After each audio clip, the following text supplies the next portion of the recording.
છે તમારું favourite YouTube ચેનલમાં।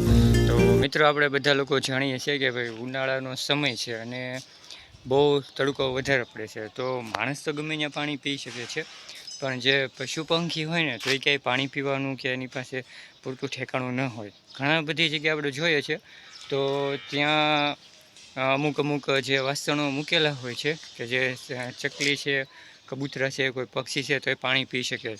પછી આજુબાજુમાં કુંડી હોતી હોય છે પાણીની, તો ત્યાં કોઈ રખડતા પશુ હોય તો એ પાણી પી શકે।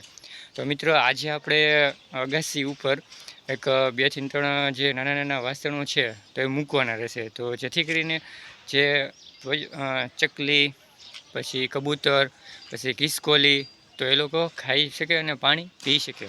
તો એવી આપણે આજ વ્યવસ્થા કરવાની છે। તો આ વિડીયોના માધ્યમથી બધા લોકોને એક સંદેશ મળે કે ભાઈ જે પશુ પક્ષી છે તો એમને પણ ખાવા પીવાની કોઈ વ્યવસ્થા છે તો આપણા દ્વારા થવી જોઈએ। કંઈ નહીં તો કંઈ નહીં, પણ તમે પોતપોતાના ઘર પાસે અથવા તો ઘરની આજુબાજુમાં પાણીના કુંડા અને ચણ તમે નાખશો ને તો ચકલાઓ છે તો એ ખાઈને પાણી પી શકશે, તો એને ઉનાળામાં પણ રાહત મળશે।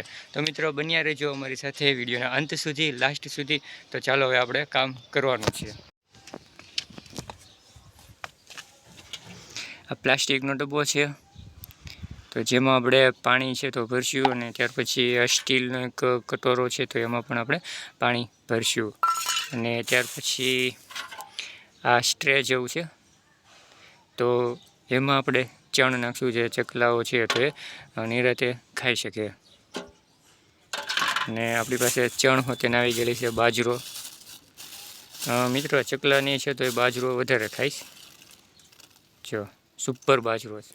તો આપણી પાસે ઘણા બધા પાત્રો પણ છે તો એમાં આપણે પાણી ભરશું, અને સાથે આ ચણ છે, અને આપણી પાસે પાણીનો જગ છે તો જગથી આપણે છે તો એ અહીંયા મૂકી દઈશું।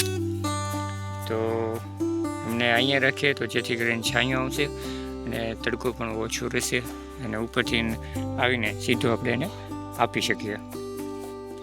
તો પહેલાં તો 3 ઈંટો રાખવી જોશે જે વાસણ છે એને રાખવા માટે। આપણે ચારે બાજુ ઈંટો એટલા માટે રાખવું પડે કે જે અગાસીનો જે 3જો માળ છે ને ત્યાં અત્યારે આપણે છે તો પવનથી ના ઉડે નહીં ને, તો એના માટે સુરક્ષિત રહે, તો એના માટે આપણે ઈંટ રાખેલી છે।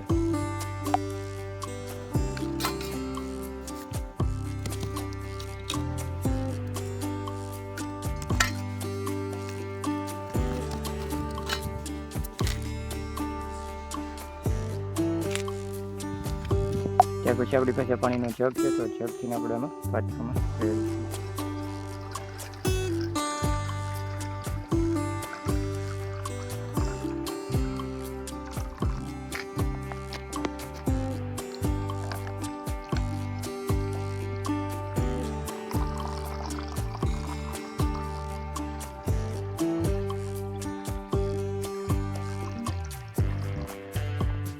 પછી આપણી પાસે ટ્રે છે તો અહીંયા કદાચ એને વાગવાની કોઈ શક્યતા હોય એવું લાગે છે, તો આની ઉપર આપણે એક વજનદાર ઈંટ મૂકી દઈશું, અને બાજુમાં છે તો જ્યાં ચણ છે ને ચણી શકશે।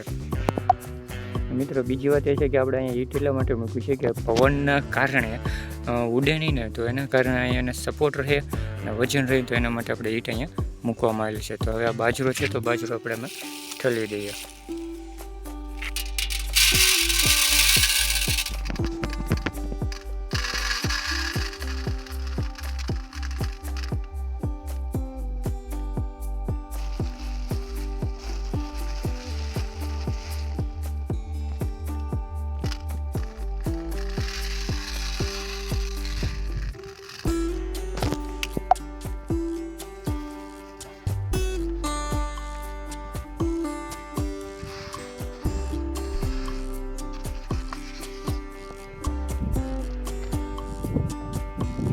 આપણું તૈયાર થઈ ગયું છે।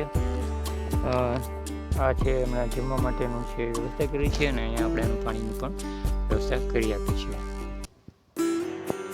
કામ કરવાનું હતું તો એ કામ થઈ ગયું છે, તમે જોઈ શકો છો।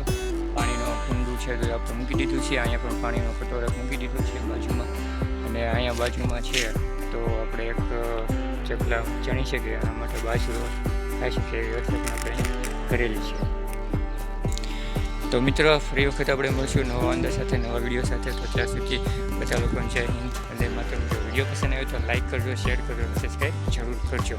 અને ખાસ વાત એ છે કે તમે પણ તમારા ઘરની આસપાસ છે તો પાણીની સગવડતા પૂરી કરજો, જેથી કરીને પશુ પક્ષી હોય તો એ આરામથી ચણી શકે અને ખાઈ પી શકે અને પાણી પણ